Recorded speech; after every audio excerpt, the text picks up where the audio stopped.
Millionaire brings a hired date to his ex's engagement, but she ends up stealing every heart. Rain tapped against the glass of Hale Tower, a slow, steady rhythm that matched the silence in Ethan Hale's penthouse office. The New York skyline glowed below him, a sea of gold and silver light that blurred through the window as if the whole city was watching him fall apart. In his hand, a cream-colored envelope, the wedding invitation he had been trying not to open all week. He slid a finger under the seal. Inside, printed in elegant cursive, it read, "Vivian Blackwell and Daniel Royce cordially invite you to their engagement celebration." Vivian, the woman who once promised forever, now marrying the man who had stolen his biggest client and, apparently, his past. Ethan's jaw tightened. The room around him, mahogany desk, crystal decanter, the quiet hum of success felt suddenly hollow. He poured a glass of scotch and stared at the invitation again. It was not heartbreak that burned in his chest anymore. It was pride. The press would be there, old investors, every rival who ever whispered that Ethan Hale could build companies but not keep love. He would not give them that satisfaction. "Sir," his assistant, Claire, appeared at the door, tablet in hand. "Do you plan to attend?" He nodded once. "Yes." "Alone?" she asked carefully. He looked up, eyes cold. "Do I look like a man who shows up alone?" After she left, he turned to his laptop and typed 3 words into the search bar: hire a date service. Across the city, in a cramped apartment above a laundromat, Lila Carter sat on the edge of her bed counting folded bills. It was not enough. It was never enough. The rent was due, the hospital kept calling about her mother's heart surgery, and the cafe had cut her shifts again. Her reflection in the cracked mirror looked tired, 27 years old, going on 50. Her phone buzzed. New request. High-end event. Evening wear required. Discretion essential. The payment attached made her blink $10,000 for one night. There had to be a catch. But she clicked accept before doubt could stop her. The next evening, Hale Tower's private elevator opened to reveal a woman in a thrifted black dress she had tailored herself. Her hair was neatly pinned, her heels borrowed from a friend. Ethan stood waiting by the window, the city behind him like a wall of light. "You are late," he said without turning. "You are early," she replied, voice calm but cautious. When he finally faced her, she met his gaze without flinching. For a moment, he forgot the contract, the plan, the show he was about to put on. She was not the type of woman his world expected, but something in her eyes was steady, almost fearless. He slid a folder across the table. "This is a one-night arrangement. You will accompany me to an engagement party this Friday. You will act as my date. You will smile, you will talk when spoken to, and you will never mention that you are being paid." Lila flipped through the pages. "That is a lot of rules for one evening. You will be compensated accordingly." She closed the folder. "I am not used to pretending, Mr. Hale. Everyone in that room will be pretending," he said quietly. "You will fit right in." Their eyes locked. In that pause, something unspoken passed between them, a flicker of 2 lonely people bargaining with fate. She reached for the pen. "All right, but I do not do fairy tales." Ethan gave the faintest smile. "Neither do I." "Hoang?" The contract clicked shut. Outside, thunder rolled above Manhattan, echoing like a warning that neither of them heard. He thought he was buying silence. She thought she was buying time. But by the end of that night, both would be paying in ways they never imagined. The city moved fast, but for Lila Carter, the days after signing the contract dragged like a slow storm. The money Ethan had wired into her account was real. She had paid the hospital bill, and for the first time in months, her mother could rest without the constant threat of debt collectors. Yet peace never came. Every time she looked at the necklace, her mother had given her a small silver heart. Worn but shining, she wondered what she had sold in exchange for that security. Her phone lit up with a new message. Ethan Hale. "Dress fitting tomorrow, 4 p.m. Hale Tower. Formal. No greeting. No thank you. Just instructions." Lila stared at the text, then at her reflection in the cafe window where she worked part-time. The smell of burnt coffee filled the air, and the steady hiss of the espresso machine drowned her thoughts. One of her co-workers, Mia, leaned over. "You look like someone offered you a deal with the devil." Lila forced a smile. "Maybe I said yes." The next afternoon, she arrived at Hale Tower once more. The marble floors gleamed, and her sneakers squeaked with every step. A stylist, named Camille, ushered her into a private suite lined with mirrors, racks of evening gowns, and rows of glittering jewelry under glass. "Mr. Hale prefers something understated," Camille said, flipping through dresses. "Black or navy, nothing too revealing." Lila crossed her arms. "Good. I do not plan on selling mystery." Now, when Ethan entered, he wore a tailored charcoal suit, the kind that made silence feel expensive. His eyes scanned the room, then stopped on her. "We are on a schedule," he said. Camille handed Lila a simple black gown. The fabric was soft, heavier than it looked. She stepped behind the curtain, changed, and stepped out again. For a long moment, no one spoke. Ethan's eyes softened not with desire, but with recognition, as if something about her steadiness disarmed him. "You look," he stopped himself. "Appropriate." Lila tilted her head. That almost sounded like a compliment. "It was not," he replied, but the corner of his mouth betrayed him. Camille adjusted the hem while Ethan turned to check his phone. A notification flashed. Vivian confirmed attendance. His jaw tensed. Later that evening, Lila sat at her kitchen table surrounded by fabric scraps and bills she could finally pay. The rain had started again, steady and calm. She opened the envelope that contained her copy of the contract. The paper smelled faintly of cologne and ink. Clause number 4 read, "No emotional involvement." She ran her finger over the words, whispering, "That part should be easy." But it was not easy. She kept thinking about the way Ethan had looked at her, controlled but heavy, like someone who had forgotten how to trust his own instincts. There was a loneliness in his composure that mirrored her own. She hated that she noticed. Her phone buzzed again. Another message. "Ethan Hale. Driver will pick you up at 6 p.m. Friday. Event begins at 7. Remember, this is a performance." Lila typed back, "Understood," then deleted it. She set the phone face down and stared out the window. The lights of the city blinked like restless thoughts. Somewhere across town, Ethan was probably doing the same, rehearsing a lie he hoped would protect his pride. At Hale Tower, Ethan stood before the mirror in his penthouse bedroom. His tie was perfect, his expression unreadable. On the nightstand, the engagement invitation lay folded beside a half-empty glass of scotch. His assistant had confirmed that Vivian would attend with Daniel Royce, the man who had once stolen Ethan's business deal and then his fiancée. Claire's voice echoed in his mind. "You do not have to go." He straightened his tie. "Yes, I do." He glanced at his watch. 48 hours until the engagement party. For a man who negotiated billion-dollar deals, it should have been simple. But there was something about this arrangement that unsettled him. The way Lila had said, "I do not do fairy tales." The way she refused to play small. She was nothing like the women who filled his social calendar. Ethan poured another drink and walked toward the floor-to-ceiling window. The rain streaked down the glass like silver threads, distorting the city lights below. "It is just business," he told himself. A clean distraction. That night, neither of them slept. Lila lay awake listening to the sirens fade down the street. Ethan paced his apartment, staring at the skyline. Two strangers, bound by a contract, both pretending they could control what came next. The clock ticked toward Friday evening, the night they would walk into a room full of lies, and unknowingly, into the beginning of something neither of them expected. Friday came too quickly. The driver arrived exactly at 6, as promised. Lila stood in front of her small mirror, adjusting the necklace around her neck, the one her mother had given her years ago. It was the only thing that felt like hers. The black gown fit perfectly now, thanks to Camille's final alterations. She looked like someone who belonged in Ethan Hale's world, but she did not feel like her. The ride to Hale Tower was silent except for the rain hitting the car roof. When she stepped out in front of the glass building, Ethan was already waiting near the entrance. He wore a black suit and a look that could freeze an argument before it began. "You are on time," he said.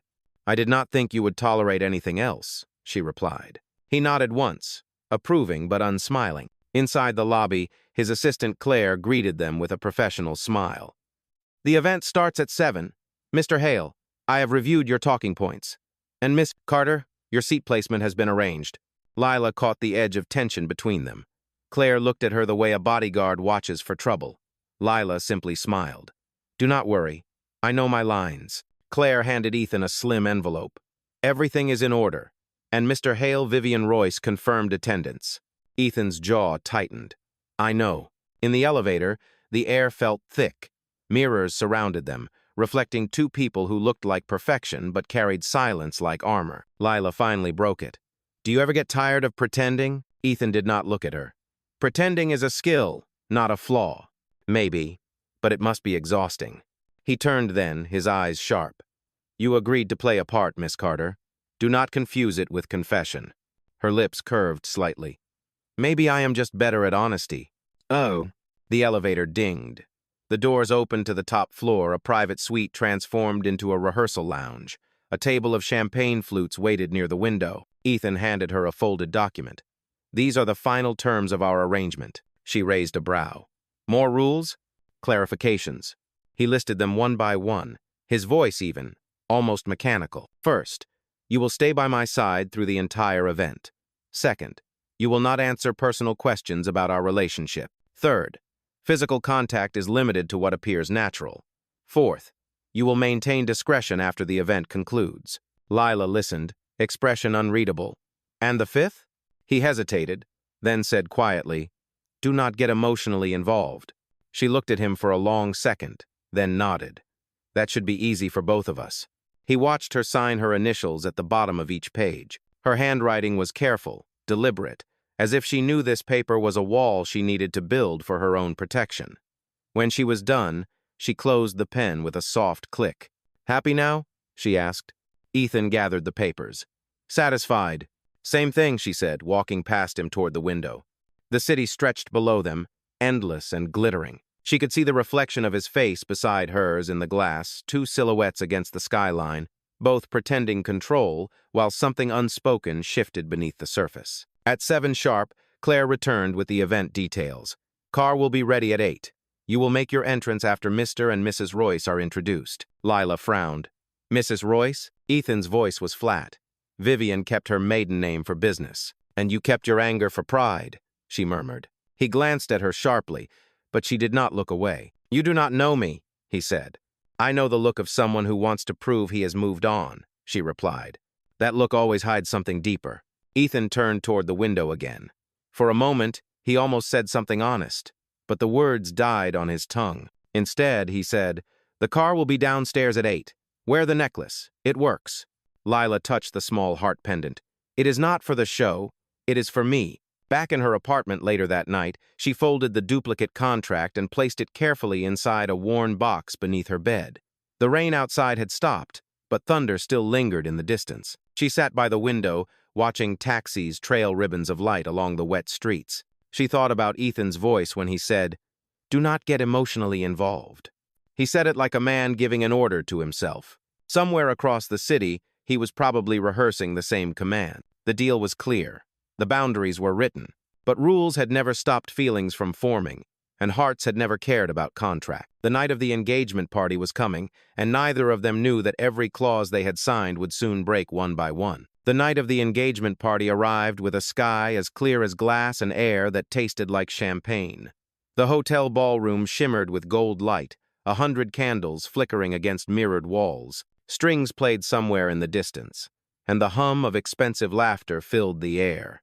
Ethan Hale stepped out of the car first, his presence crisp and deliberate, every move rehearsed. He turned toward the open door, extending a hand. Lila Carter stepped out slowly, the black gown flowing like liquid around her legs. The silver heart necklace caught the light, gleaming with every step she took. Inside, heads turned, cameras flashed. Ethan felt 100 eyes, judging, measuring, remembering the man who had once lost both his fiancée and his pride. But tonight, he would not be the man left behind. "You look perfect," he said quietly, almost as if the words had escaped him. Lila's lips curved slightly. "You paid for perfect." "I paid for presence," he corrected. The perfection was a surprise.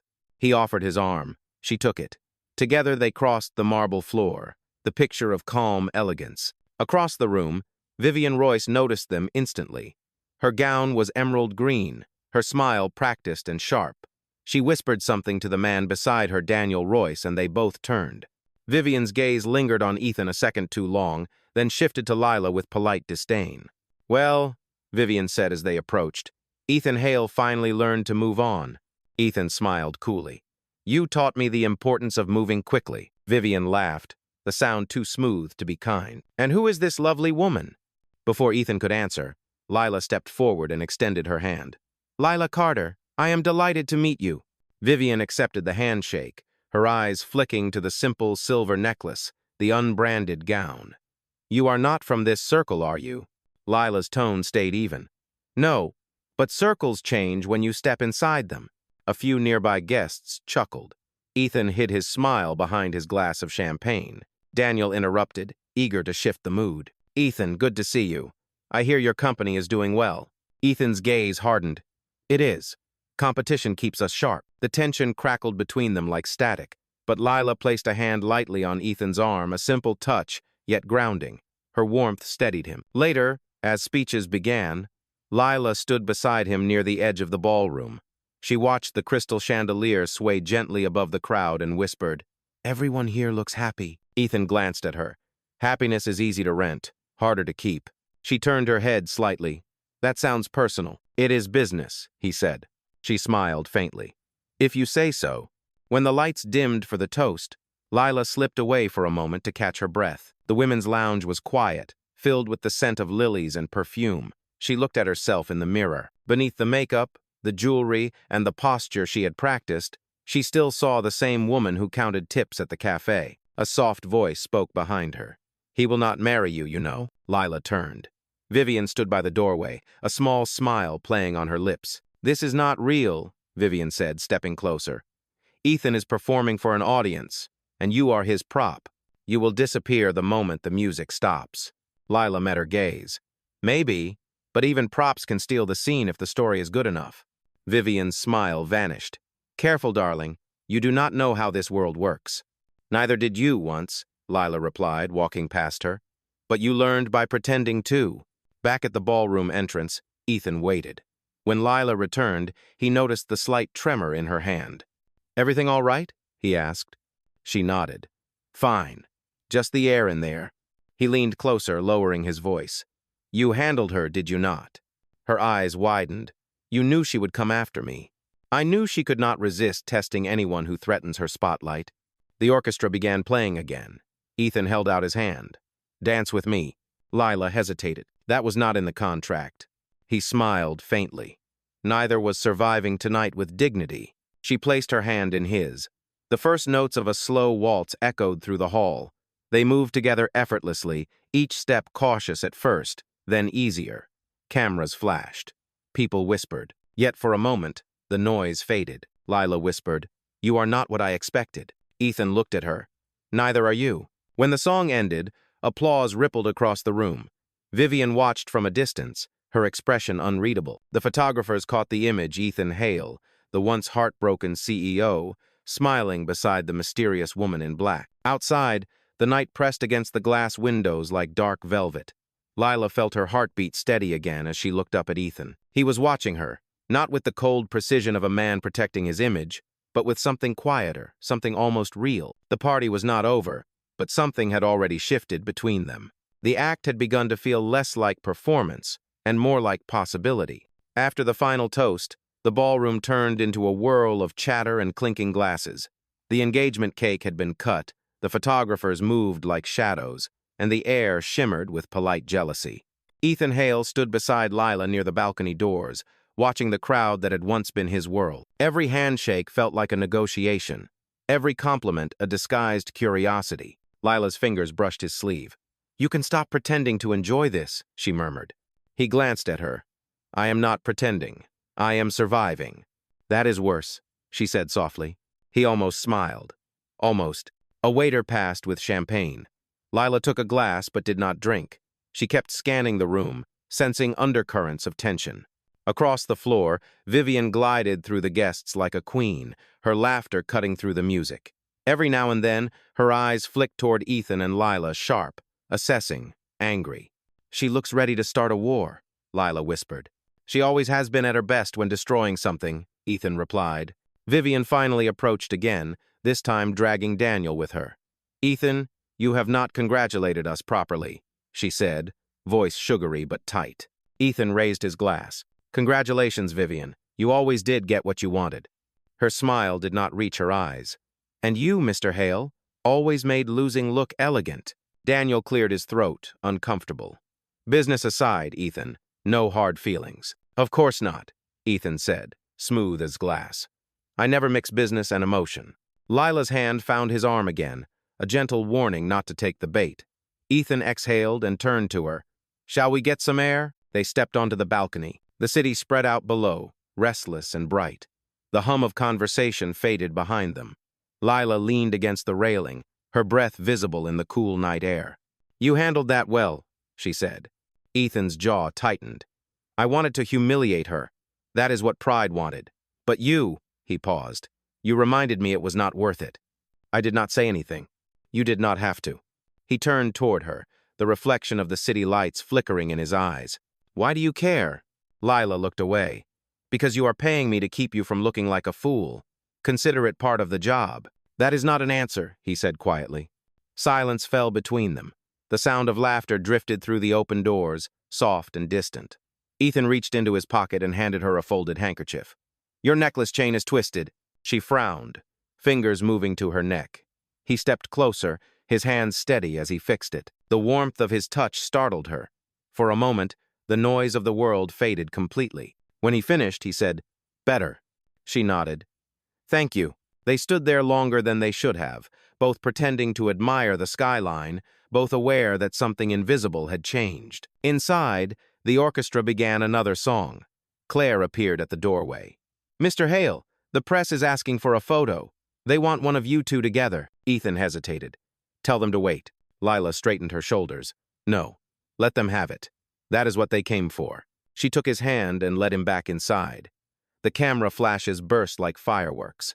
Lila smiled naturally, calm under the blinding light. The guests watched as Ethan Hale, the cold CEO, rested his hand lightly on the small of her back, guiding her through the crowd with quiet assurance.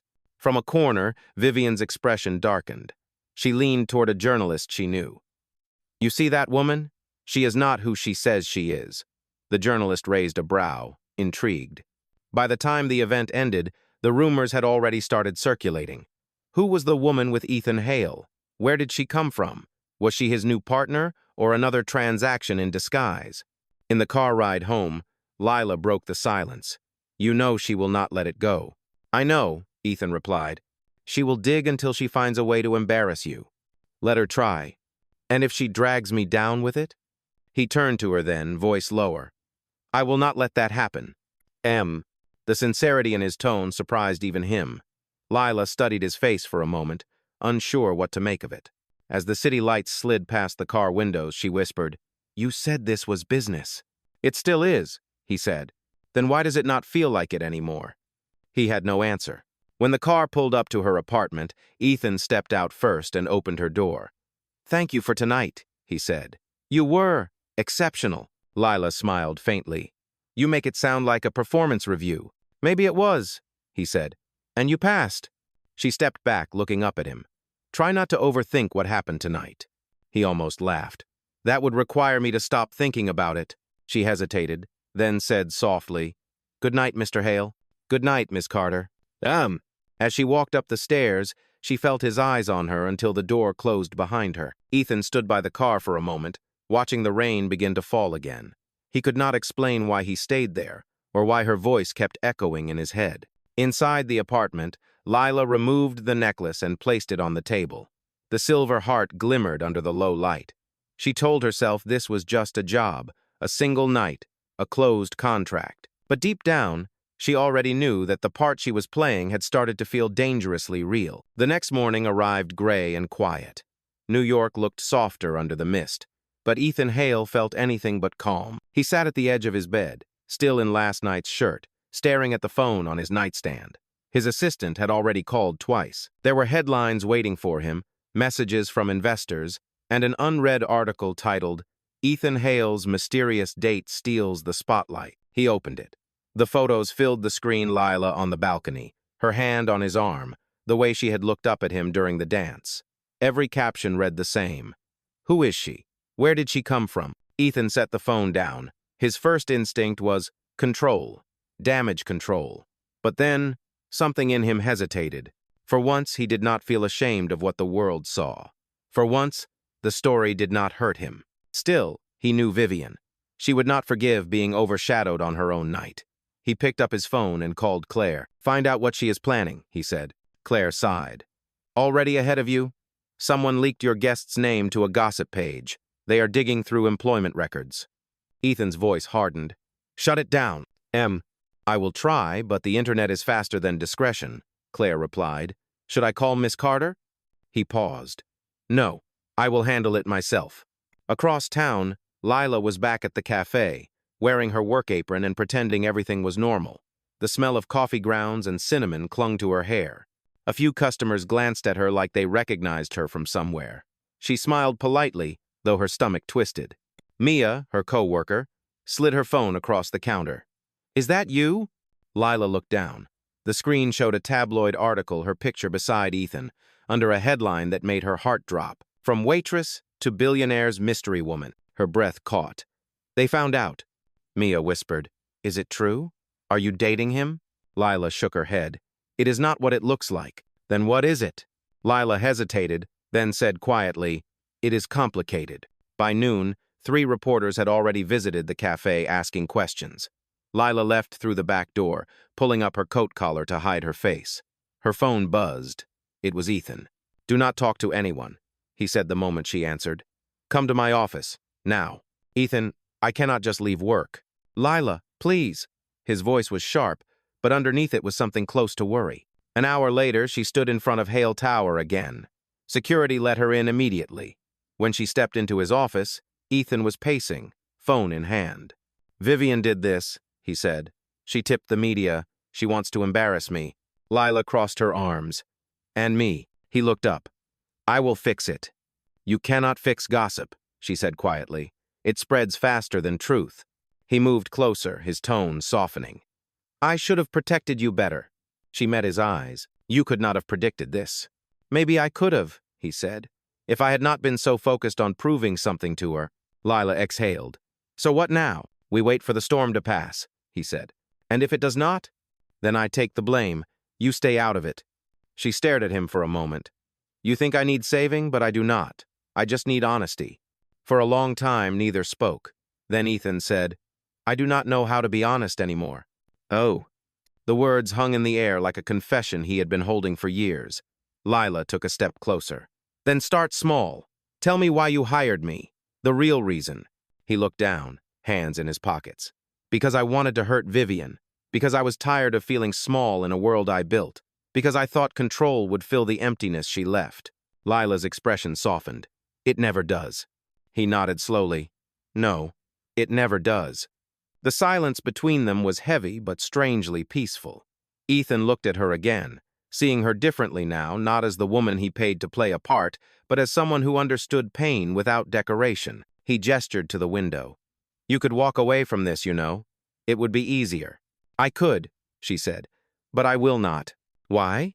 "Because I have been through storms before. This one just has better lighting."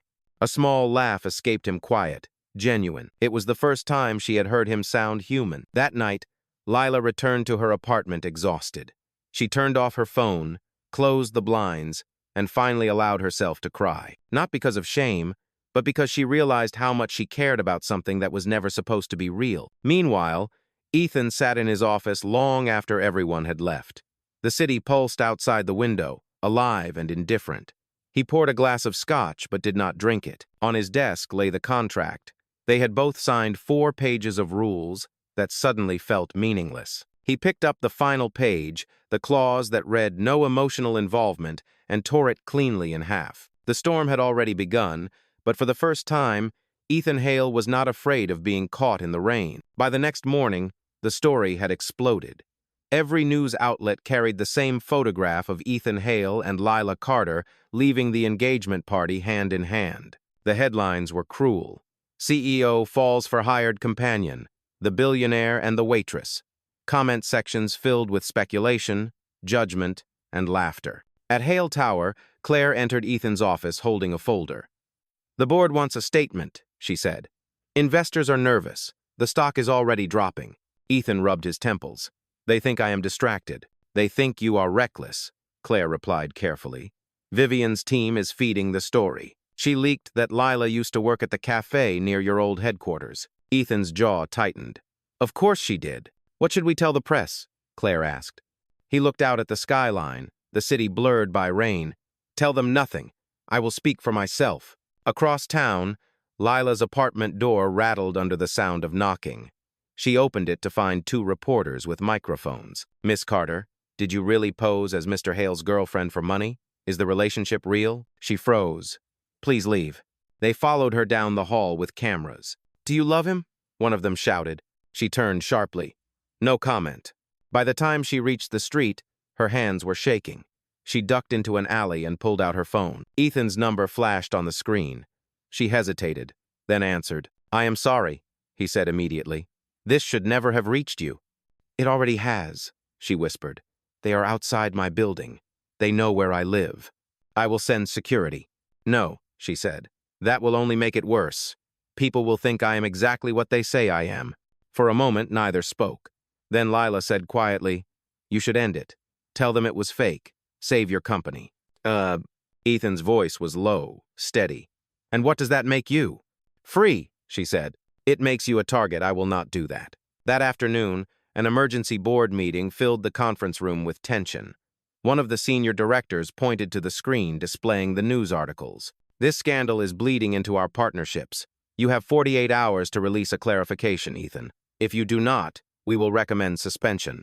Ethan rose from his chair. You can take my position if you want, but do not insult the woman who saved my reputation in front of 1,000 people when the rest of you hid behind cameras. The room fell silent. Someone tried to speak, but Ethan had already left. That evening, he drove across the city to find her. The rain had started again, soft but constant.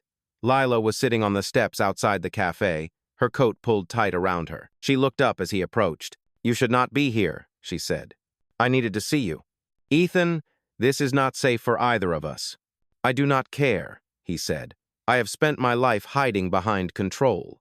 You made me remember what truth feels like. She shook her head. You are talking like this is some story with a happy ending. He stepped closer. Maybe it could be. Her eyes filled with tears she refused to let fall. You cannot fix this by feeling. Maybe not, he said, but I can stop pretending. Lila looked at him for a long time, then whispered, What happens when the world tears us apart? He met her gaze. Then we start over. The rain fell harder, washing the city in silver. Around them, cameras flashed again, hidden in the dark. Neither of them noticed. For the first time, Ethan Hale did not care who was watching. And for the first time, Lila Carter did not run. By the next day, Ethan Hale made his decision. No lawyers, no publicists, no prepared statements. He would face the storm himself. The morning news looped the same footage again and again, Ethan standing in the rain beside Lila outside the cafe. Commentators called it reckless. Investors called it career suicide. But for the first time in years, Ethan felt strangely calm. He stood in front of the mirror as he fastened his tie, his reflection sharper than usual. The man staring back at him looked different. Tired, maybe, but honest. He picked up the phone and called Claire. Set up a press conference, he said. Today, 5 o'clock. Ethan, that is not wise. The board will... Let them watch, he said. It is time they saw who I really am. Lila spent that same morning packing a small suitcase. The noise outside her apartment had not stopped. Reporters still camped on the sidewalk. She had turned off her phone after Ethan's call the night before. Her heart was heavy with words she could not say. When a knock came, she expected another journalist. Instead, it was Camille, the stylist from the party, holding a small box.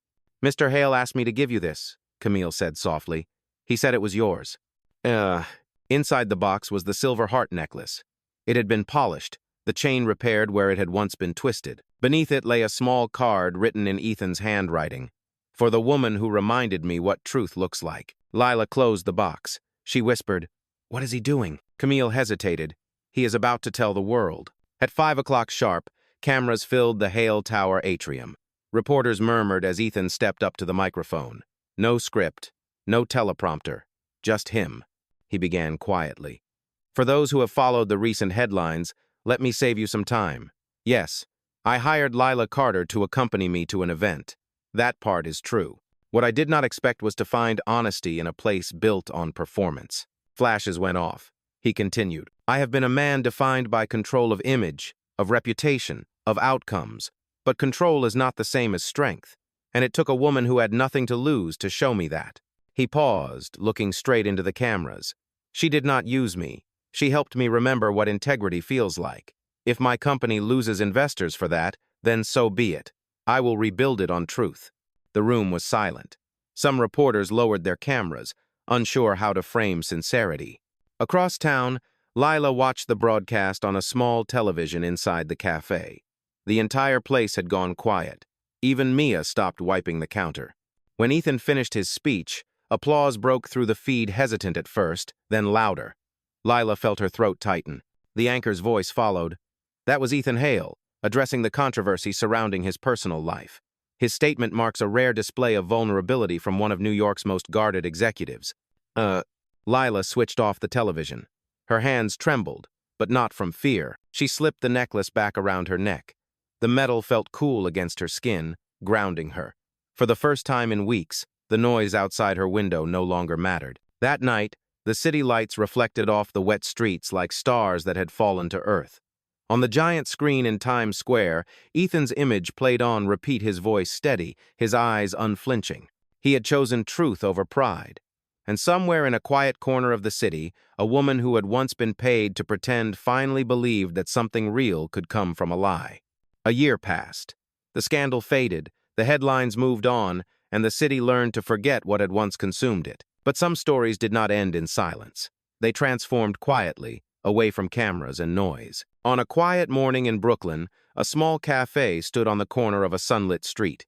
Its sign read Heart and Hale. Inside, the walls were covered with framed photographs, volunteers serving food, scholarships for students, and a foundation logo that read Open Hands Project. Lila Carter managed it now, her laughter mixing with the sound of espresso machines and morning chatter. She was no longer the woman who hid behind other people's expectations.